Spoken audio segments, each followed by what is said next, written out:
On December 1st, 50 more Ukrainian servicemen returned home from Russian captivity. Among them were 14 defenders of Mariupol. The youngest of those released was 19 years old, and the oldest was 59. Glory to Ukraine, glory to heroes. Most of the released Ukrainians have wounds. They will all undergo medical examination, treatment and rehabilitation. Congratulations, everyone. Thank you.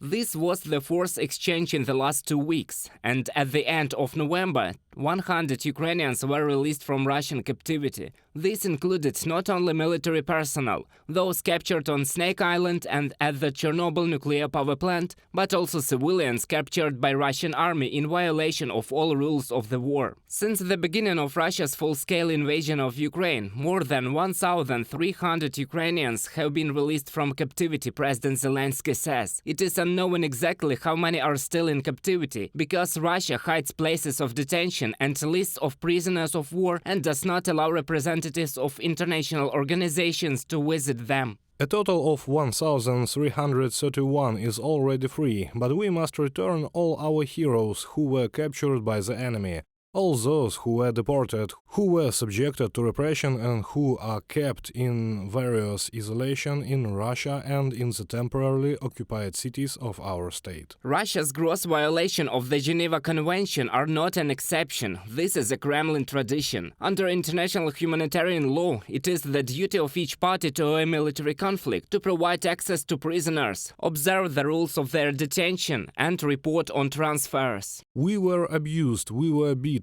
They're not humans, they were just unhumans. Women were beaten, and most of all women were beaten. Their women beat us. We were all around. We were in Taganrog and Volodymyr in the Belgorod region, Kursk region. We were dragged almost all over Russia, so to speak. If you only knew how they torture our men there, they abused them very, very atrociously. Ukraine is also taking back from the enemy the bodies of killed soldiers. Thus, according to the Ministry of Reintegration of Temporarily Occupied Territories of Ukraine, 663 bodies of killed Ukrainians were handed over to their relatives.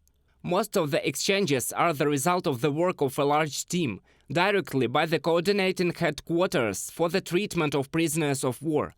The headquarters was created on the basis of the main Directorate of Intelligence of the Ministry of Defense. Work on the return of prisoners continues and will continue until the last Ukrainian is released. Reported by Roman Smoler, Yulia Bezborodko, UATV News.